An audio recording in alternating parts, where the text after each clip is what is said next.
oh, this is what we accomplished. Just take the video evidence.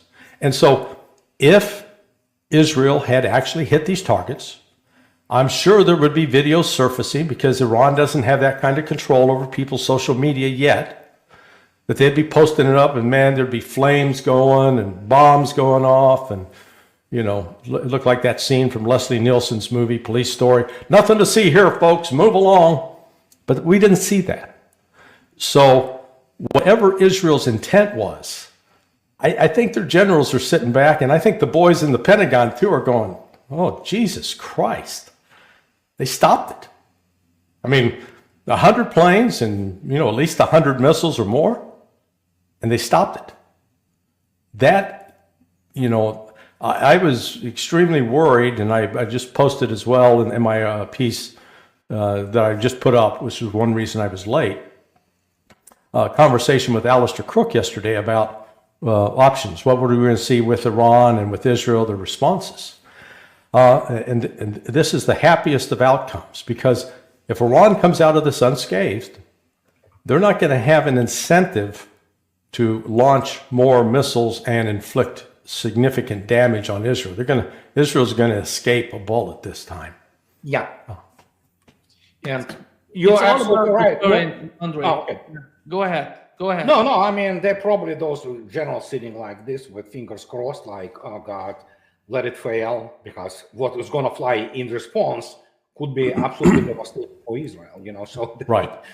Not all of them are complete idiots. I mean, they understand the technical parameters and operational issue related to the launches. So, and yeah, it's in Israel's interest to kind of calm it down now, you know. So that's what it is. Larry, is Israel deterred, in your opinion? I hope so, because, you know, there are at least some rational generals still there, I think, because some of those rational generals were putting out reports, hey, we've accomplished our objectives in Lebanon, in southern Lebanon, so we're going to start pulling the troops back. They didn't accomplish their objectives. They're getting too many of them killed, too many tanks destroyed, and they weren't making any progress. So, I mean, it's a new world now. This is not 2006 where Israel took a beating. They'll take a far more serious beating. This may actually lead to some upheaval within the Israeli Netanyahu's cabinet now. That, okay, we tried it your way and it didn't work. Now there are other options. Okay, well we're gonna hit them with nukes, and I guarantee you, Russia and China are not going to sit back idly and say, oh, okay, that's okay, we'll let that happen. No. They want to de-escalate this thing, and we were Israel's insistence that it was going to strike back. And I said today with the judge, yeah, they're going to strike back. And Ray was saying, nah, I think they'll wait till after. And I'm not trying to call Ray out on this. I mean, because he had a legitimate and a reasonable analytical conclusion. But what factors into my assessment is you've got some crazy Zionists who are not rational. They're not using logic. Yeah, not jobs completely, and yeah. Andre, your take about? No, I mean, I absolutely agree with Larry. The dance now, the ballet, this choreography, you know, on their part will be how not to get a response.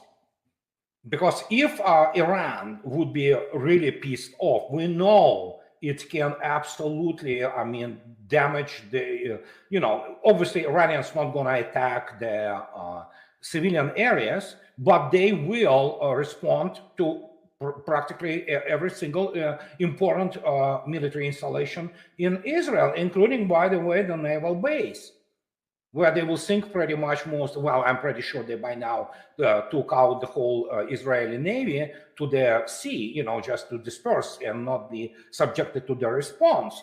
But the point is, militarily, Iran is much more powerful than Israel, with the exception of the nuclear weapons, which everybody knows Israel doesn't have and never had, and probably will never have. No, I'm BSing you. Obviously, they have, if that's their Samson option, like if the state of Israel is, somehow is facing eradication, they will take everybody around, with them using nuclear weapons. The problem, of course, nobody really cares about Israel's existence as long as they adhere to the at least basic rules, which have been, negotiated through the United Nations. Of course, they will not, because Larry is absolutely correct. There are a bunch of the Zionist nut jobs. They're crazy. They're fanatics. And guess what? These fanatics, you cannot explain to them that militarily you're not significant guys. You're second tier, if not the third tier army. And your air defense is primarily its PR. Together with whatever your strike capabilities are in terms of conventional weapons. So Iran already demonstrated to them. And this is, as I already stated, now it's all about the escalation. Obviously, Russia, as Larry correctly stated, will grab, Iran by shoulders, says, buddy, you good. You showed them, jerks, And so I don't know what the United States will do, but again, in the United States is the, in this respect, is especially in terms of the policy, foreign policy on the Middle East, is the Israel. It's extension of Israel. U.S. Congress is completely subverted and corrupted by Israel, so is Biden administration, which has Zionists and Israeli forces practically in every single important position. So how will they react? I don't know. Those people, many of those people are not normal people. They are not rational. They're fanatics. We had a amazing picture about Israel before all of these conflicts started in the Middle East, Larry. About the intelligence, about the military power of Israel. Right now, it seems that everything is just melting down. How do you see the Netanyahu administration and the way that they could achieve this type of, in terms of their military achievements, their intelligence achievements, and right now they're in Gaza, they're in southern part of Lebanon, they're in a conflict with Iran, they want to go to war with Syria, I don't know. The way that he's trying to manage the situation, how do you see the picture of Israel today compared with the picture of Israel before October 7th? Well, they keep looking in the mirror, telling themselves they're the fairest of all. They don't recognize that they're 80 years old with saggy skin and breasts hanging to their knees, okay? Just get that image in your mind. Yeah, thank you very much. Now I'm going to go to Israel, let's step back and just do an objective comparison. Israel has put its army, a significant portion of it, with Air Force, with artillery, with tanks, with mortars, against basically an unarmed Palestinian population in a 134 square mile area. And they've been fighting for 13 months and they haven't been able to stop it. They haven't been able to pacify it. Even though they've killed lots of women, lots of children, bombed hospitals, bombed schools, bombed churches and mosques.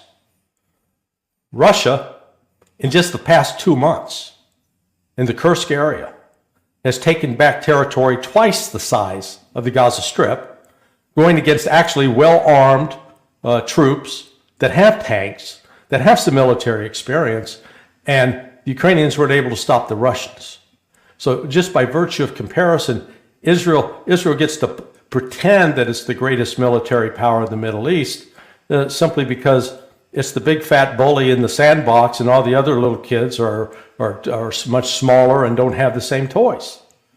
And now Israel has actually come up against a peer, and a peer that's got some support of a first world power like Russia and China, and access to their intelligence. Not to say that Iranian intelligence is inadequate, but when you compare that, this should force Israel to wake up a little bit and say, maybe we're not as good as we thought we were. Because tomorrow they're going to, when the headlines clear, and it's going to become apparent that there was no significant damage in Iran based upon the early reports. Now that may change, and if they got some through, then well, let's put it this way. If they got through and damaged Iran, then Iran's going to strike back at Israel, and this will escalate. But it's just watching, if you will, the body language of some of the Iranian commentators, like Professor Morandi, who you've had on your podcast. They're very relaxed.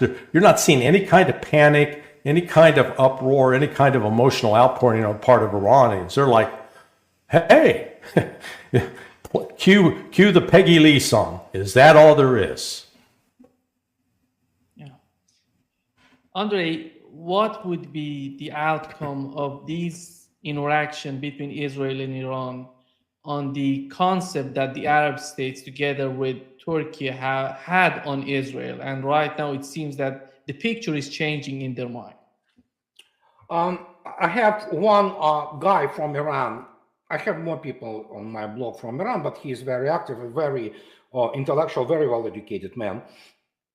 He talks about there is a shift which happened already, and it's in progress. It's kind of expanding and all that. You suddenly have and of which I warned for many years actually.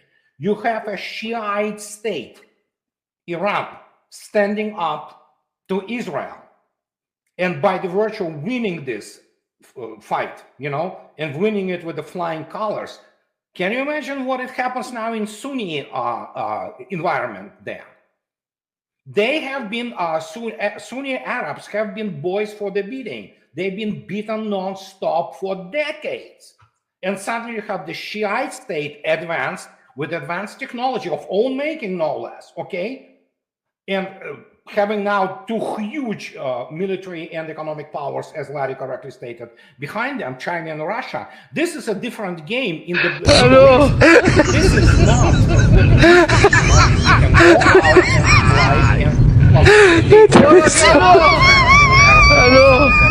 My friend could be offended by saying you cannot buy Arab, you can only rent him,